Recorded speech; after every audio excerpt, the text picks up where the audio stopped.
Welcome back to United Top News, your home for the latest, hottest and most explosive Manchester United updates. The spotlight is burning brighter than ever at Old Trafford. The pressure is rising. The clock is ticking. And standing right in the middle of it all is Michael Carrick. 5 games, 5 defining moments, 5 opportunities that could shape the future of Manchester United. Carrick may be the bookmaker's favorite, but inside Old Trafford, nothing is guaranteed. No coronation, no shortcuts, no knee-jerk decisions. The season is far from over, and with Champions League football hanging in the balance, every tactical tweak, every team selection, and every result could determine whether Carrick remains in the dugout next season. Trips to hostile grounds, clashes with tactical masterminds, a rivalry that could shake the title race, and a final day that might decide everything. This is not just about 3 points, this is about legacy. This is about belief. This is about whether Carrick truly is the man to lead Manchester United forward. So buckle up, Reds, because these 5 fixtures could change everything. Michael Carrick is in the frame for the Manchester United job, but he still has obstacles to overcome, and there are a few fixtures that could define how things go for him. Michael Carrick might now be the bookmaker's favorite to be Manchester United's head coach at the start of next season, but inside Old Trafford, there is no desire to get carried away. Carrick himself has urged United to take their time over an appointment and avoid any knee-jerk decisions, so they are in no rush to confirm a coronation after 5 games in charge for the 44-year-old, even if they have been an impressive 5 games. The former United midfielder is now odds on to keep the job, and some of his rivals for the job have either been ruled out of the running, Thomas Tuchel, or seen their own stock fall at a crucial time, Oliver Glasner, Roberto De Zerbi. But with a dozen games still to go this season, and work to be done to guarantee United's return to the Champions League, these are the games that could yet be make or break for Carrick. Everton away, Monday, February 23rd. United's first trip to the Hill Dickinson Stadium will present a similar challenge to the West Ham game.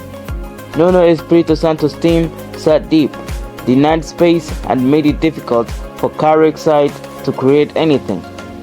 It left a couple of questions unanswered about their ability to break down a deep defense and a compact team. Can Carrick and his coaching staff find the answers in the 13-day break between games? If United go to the banks of the Mersey, produce a better attacking performance, and so they have the tactical game plan to open up a low block, then it will be considered a major success for Carrick. Manchester United stands sacking Omar Berrada after telling Lionel Messi comment, Manchester United CEO Omar Berrada's future at Old Trafford has been uncertain amid substantial supporter backlash over several decisions made since his arrival in 2024. Manchester United have no intention of dismissing CEO Omar Berrada, with any speculation surrounding his future misguided. According to reports, the ex-Manchester City Chief Football Operations Officer faced intense supporter demonstrations ahead of the 3-2 triumph over Fulham earlier this month. A substantial crowd assembled to voice opposition against the Glazer family, Sir Jim Ratcliffe, and senior figures including Berrada. He took up the role in January 2024, yet has already taken several monumental decisions. The executive displayed the uncompromising approach with the choices to dismiss Erik ten Hag, Dan Ashworth, mere months following his appointment, and Ruben Amorim at the beginning of the year. Despite the financial implications of these moves climbing into 8 figures, Berrada has retained his position.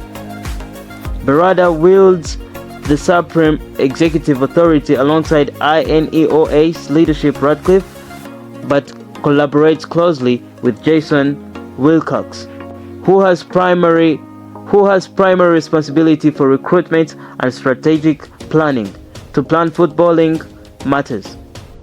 Given the reported remarks from additional sources within Old Trafford, there appears minimal prospect of Berrada leaving the club in the near future. The Athletic suggests individuals within the organization do not anticipate Berrada's exit, despite his previous colleagues at City being concerned he might end up without a job.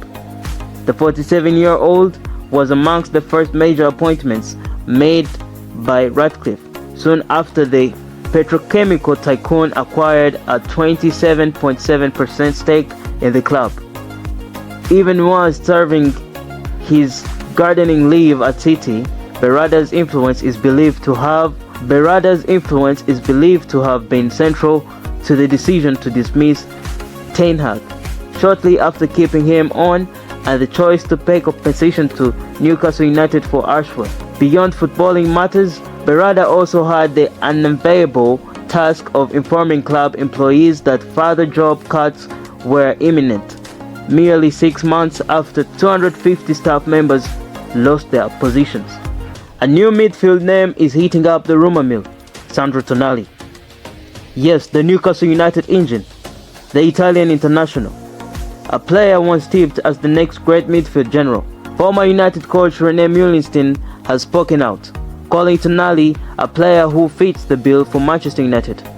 But here's the big question: is he the answer, or just another name in a long list of transfer speculation? United have gone over 12 months without properly reinforcing the midfield. The summer window came and went. January passed quietly, yet the need remains. Control, energy, leadership. A partner to elevate the brilliance of Kobbie Mainoo without blocking his rise. And doesn't stop there, because behind the scenes, the drama at Old Trafford continues. CEO Omar Berrada remains under pressure after controversial decisions, fan protests, and bold executive moves. Some supporters question the direction. Others demand patience. Reports now suggest the club has no intention of letting him go. This is not just about transfers. This is about identity. This is about the future of Manchester United. So buckle up, because we're diving deep into Tonali's future, United's midfield puzzle, and the power dynamics shaping this club heading into a crucial summer. If you love bold opinions, real analysis, and passionate United content, make sure you like, subscribe, and turn on notifications. Let's get into it. Manchester United have been sent a transfer message about Newcastle United midfielder Sandro Tonali. Manchester United have been told why they should consider a move for Newcastle star Sandro Tonali. United have been heavily linked with signing a midfielder for the last 12 months, but are yet to strengthen the middle of the park this season. United made 4 signings last summer, but did not go into the market for a midfielder, and when January rolled around, the Reds chose not to strengthen their squad. A host of names have already been linked with signing for United in the summer, including Carlos Baleba of Brighton, Adam Wharton of Crystal Palace, and Elliot Anderson of Nottingham Forest. Tonali was linked with a move to Arsenal on deadline day, but a deal never got off the ground, with the Italy international remaining at St. James Park.